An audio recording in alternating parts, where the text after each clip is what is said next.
Episode की शुरुआत season 2 में दिखने वाले रेयांस के लोगों से होती है, जहां हम सब सीरी और गेराल्ड को खोजते हुए एक अस्तबल जैसी जगह पर पहुंच गए होते हैं, जहां उनका लीडर उस अस्तबल के मालिक से गेराल्ड और सीरी के बारे में पूछ रहा था। दरअसल उसे शक था कि वो दोनों यहीं पर छुपे हुए हैं, जिसके बाद उस जगह की तलाशी लेते टाइम वो उस अस्तबल के पीछे वाले एरिया में चले जाते हैं, जहाँ गेराल्ड पहले से ही उन सबका वेट कर रहा होता है और उनके कुछ सोचने समझने से पहले गेराल्ड उन सबको बड़ी बेरहमी से मार डालता है। अगले सीन में हमें गेराल्ड, सीरी और येनिफर दिखाए जाते हैं, जहाँ हर टाइम कभी रेयांस तो कभी एल्फ तो कभी किसी और के असैसिन सीरी का पीछा कर रहे होते हैं, जिससे बचने के लिए वो सब हर कुछ दिन में अपनी जगह और घर बदल लिया करते थे।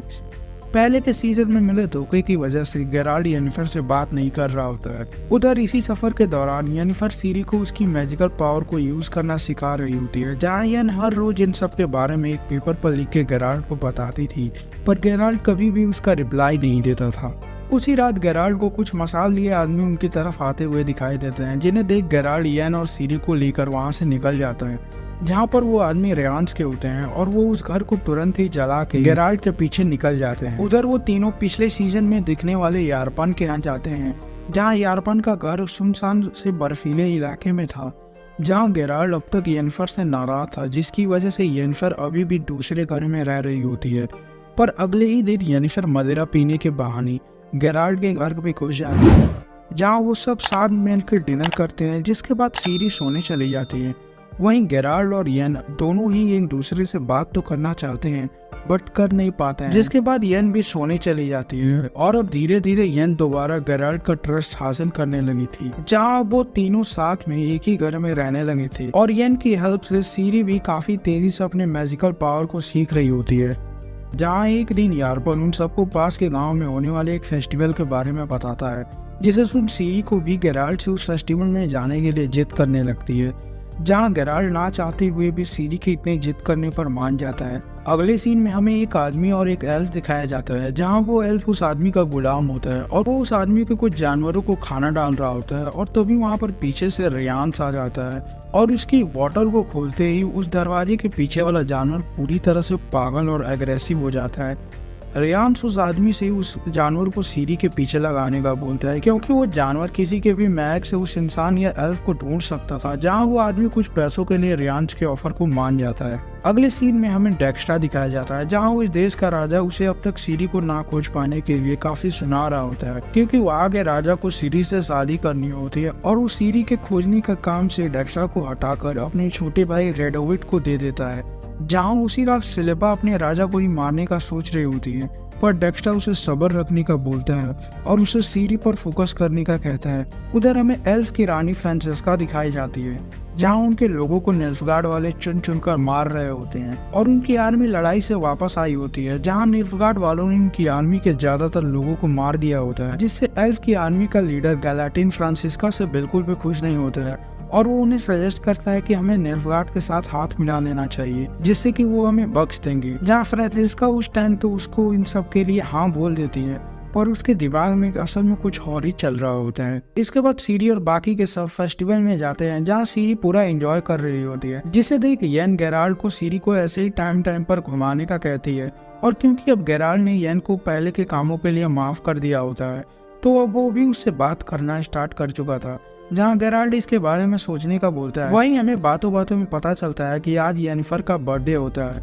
उधर सीरी गेराल्ड और येन के साथ खेलते हुए एक भूल भुलैया जैसी जगह में पहुंच जाती है, जहाँ सीरी गेराल्ड को परेशान करने के लिए इधर उधर भागते हुए गेराल्ड से काफी दूर चली जाती है, उन दोनों से अलग हो जाती है, जिसके बाद गेराल्ड और येन सीरी को इधर उधर खोजने लगते हैं और तभी गेराल्ड को किसी खतरे का एहसास होता है। उधर सीरी के सामने से कुछ लोग भागते हुए आ रहे होते हैं, जिससे डर कर सीरी भी भागने लगती है, पर तभी एक बड़े से आर्माडिलो जैसा दिखने वाला मॉन्स्टर सीरी पर अटैक करने लगता है। पर सीजन 2 में मिली अपनी ट्रेनिंग और थोड़े बहुत जादू की मदद से सीरी उस मॉन्स्टर के अटैक से बच रही होती है, और तभी येनिफर सीरी को खोज लेती है और उस मॉन्स्टर को अपने जादू की मदद से काफी दूर फेंक देती है। इसी दौरान गेराल्ड भी वहाँ पर आ जाता है और उसे अपनी शॉट की हेल्प से मार डालता है, जहाँ सीरी इन सबसे बिल्कुल भी खुश नहीं होती है, ऐसा उन्हें फिर से अपनी जगह को चेंज करना पड़ेगा और वो यारपिन के घर से बिल्कुल भी नहीं जाना चाहती थी।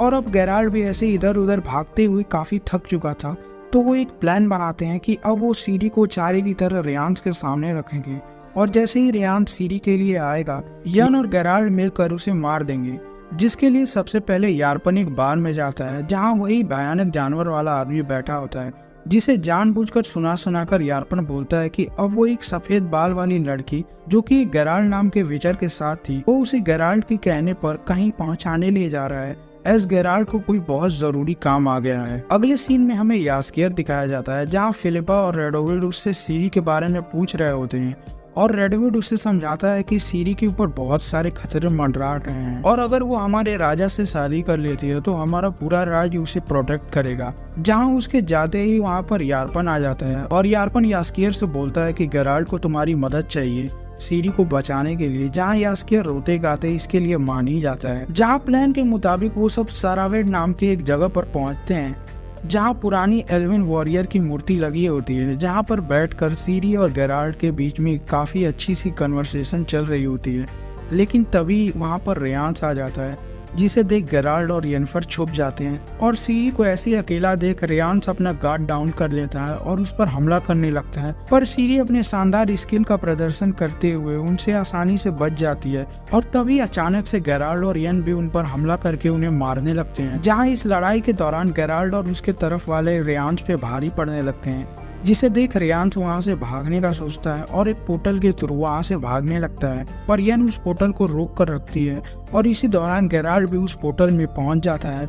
और तभी वहां पर एल्फ भी आकर उन सब पर तीर चलाने लगते हैं, क्योंकि एल्फ की रानी फ्रांसिस्का को भी सीरी चाहिए होती है, क्योंकि सीरी के अंदर एल्डर एल्फ का खून बह रहा होता है, जिसकी हेल्प से वो दोबारा एल्फ के साम्राज्य को खड़ा करना चाहती थी। पर इसी लड़ाई के दौरान येनिफर उसे अपनी पावर से काफी दूर फेंक देती है, जहाँ सीरी भी उन एल्फ और रेयांस के आदमियों से लड़ रही होती है। उधर गेराल्ड भी रेयांस की आग से बचते हुए उसके दोनों हाथों को तोड़कर उसे मारने ही वाला होता है कि तभी उसे एहसास होता है कि सीरी और येन की जान खतरे में है, तो वो रेयांस को छोड़ उस पोर्टल की हेल्प से दोबारा लड़ाई वाली जगह पर आ जाता है। जहाँ आते ही क्या एल्फ्स और क्या कोई और, गेराल्ड सबको मारते हुए सीरी को लेकर वहां से चला जाता है और इसी दौरान यास्कियर को भी एक तीर पैर में आकर लग जाता है, बट उसकी जान बच जाती है। पर फ्रांसिस्का का भाई गेराल्ड के हाथों मारा जाता है, जहाँ गैलेटिन इन सब का जिम्मेदार फ्रांसिस्का को ही मानता है और वो वहाँ से किसी की मदद मांगने चला जाता है। जहाँ आगे के एपिसोड में हमें पता चलेगा कि आखिर वो इंसान कौन है। जहाँ उसी शाम येन गेराल्ड को बताती है कि जब वो रेयांस के पोर्टल को रोक रही थी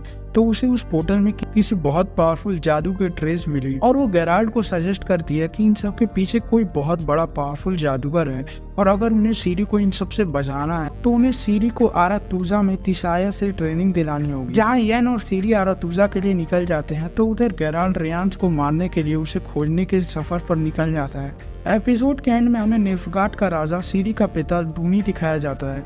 जहाँ वो सीरी की फोटो को देख रहा होता है।